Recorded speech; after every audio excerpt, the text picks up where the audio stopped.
Hello, Bearcat fans. Welcome to UC Bearcats on the Prowl, part of the Grueling Truth Radio Network. With us today, as always, is Mark Fightmaster and James Ernest. Mark, what's been going on with the Bearcats? Well, Bearcats got a nice win against Houston. I was a little worried going in. It ended up being a good win. Score-wise, I think what it was like 38-23. I'm going off the top of my head here. So, but it ended up being a solid win for them. It was 38-23. It was a little bit of a letdown, though. I felt. But there's going to be, after that huge win against UCF, there's going to be a bit of a letdown. What I liked seeing was the way they fought through late. In the fourth quarter, they scored 17 in the fourth quarter. So, they had a good quarter. And it was actually pretty close going into it. It was, 21-17 heading into that last quarter, and then the fourth, and their defense stepped up. They got a nice another pick six, to seal the deal. So it may not have been the best effort, but they still won. And it was a bit of a trap game because they, like we had said last week, coming off a huge win, they were bound to have a little bit of a letdown. Yeah, I agree with you. Like you said, the third quarter score right there says everything. The fact that Houston was in the game big time at that point when they were starting the fourth quarter. Now, of course, like you said, UC stepped it up in the fourth and really, showed that they deserved to win the game. So, it would have been nice for them to put the foot on the throat a little sooner, but hey, it is what it is. And like you said, it's hard to, bounce back after that big loss. Well, it was a big win, but even more importantly, they went to Houston, and played there. And man, how much of a mess is Houston right now? Train wreck. Good Lord! I didn't know this. I didn't know as much of this last week when we talked. But they got people redshirting, and they got a kid leaving the team who's saying that the coaching staff is telling people to redshirt and basically quitting on the year and stuff. Dana Holgerson's a good coach. I agree. And I think he's going to get Houston going in the right direction. But man, right now there's a bit of a train wreck. Exactly, and the fans aren't showing up for the games. When you're watching it on TV, it really did not look very well attended. No, not at all, which was surprising. Just a couple of years ago, they were one of the teams to beat in the conference. But it is what it is. We got a good game out of Desmond Ritter. I would have liked to have seen a little more from the rushing attack. We got into 100 yards, but it took 3 running backs to get there. Exactly. So, but Houston had that huge kid in the middle, like 350-something pounds. Yeah. And with the struggles the offensive lines had, Yeah, exactly. That was the thing. The offensive line did well, all things considered, but giving up the 2 sacks with Ritter, could have done without that. Ritter throwing a kick. So there were some downsides to it. So it's not like it was all sunshine and lollipops. But it definitely, it was a good game. It was a good win. It was a win that they needed. And like I said, the big thing about the game, and I find interesting, and I know the total yards is not where you win or lose the game. That's not the score. But Houston did beat them in total yards. Yeah, and it goes to show that obviously UC made the most out of what they got. Like you said, it doesn't show who won or lost the game. It does show who controlled the line of scrimmage a little bit, which again could be concerning for us as UC fans because again we were going in there with a really banged up offensive line, and Houston's defensive line controlled them. So we'll see what happens as we go forward. The good thing is, next week they got Tulsa, who I think they're 0-2 in the conference, and then they got East Carolina. A couple chances to get healthy. As far as getting some guys some playing time, and getting them some experience. Really,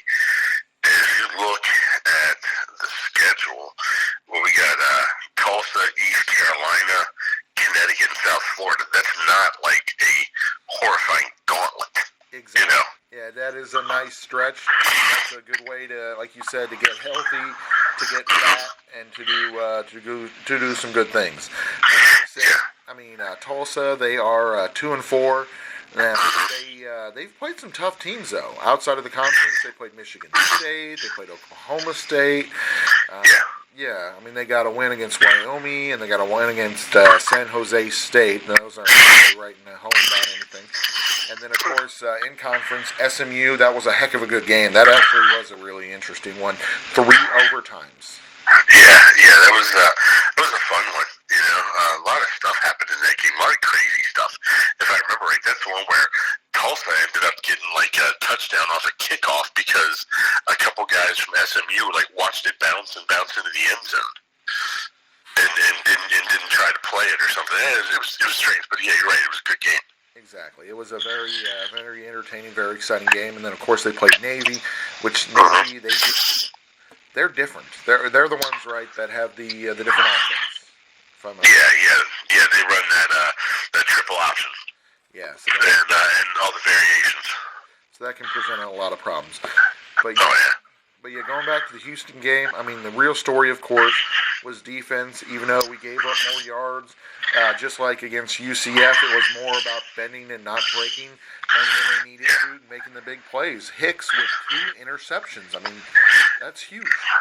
Right, yeah, he's turned into a very good anchor to that defensive backfield, and he made the plays when he had to. You know, and I mean, yeah. I mean, everybody made plays when they had to. You know, it's just which is nice to see. You know, that's what you get when you get the caliber athletes that UC is starting to attract. Exactly. You know, you're getting those 3- and 4-star athletes. So yeah, I mean, it was a huge team effort. I mean, no one had more than 4 tackles on the team. I mean, it's just everybody was chipping in, everybody was doing their part, just like the UCF game where they brought freshmen in. Freshmen were doing huge things, and of course, I'm just always amused by the name, so I like saying good things about him. Kobe Bryant. Yeah, not that Kobe Bryant, but yeah, Kobe Bryant.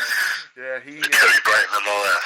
Actually, it's kind of funny because with between UC they had Shaq and Kobe Bryant. Oh yeah. Because they had Shaq Washington and now they got Kobe Bryant. Yeah. Yeah. So just kind of one of those fun little trivia things. How many of the former Lakers championships? You know, do we have a Jerry West in there somewhere? You know, kind of thing. Yeah, exactly. Yeah, that's fun. But I mean, it was a good overall team effort. You know, I mean, and you know, with a team of UC's caliber, who we now expect good things from, you know, they are after the UCF games, they have to win the games that they're supposed to. You know, and I'm going to be frank, quite honest. You know, I mean, they should win the rest of their games up to Temple. You know, Temple right now is 5-1. You know, and they're first in the East. They're just like UC. So, but we've got 4 games before that game, and we should win this. You know, and then we finish off with Memphis. So a nice little 2-game run there at the end. So, but as we approach those last 2 games at the end of November, we should be 9-1.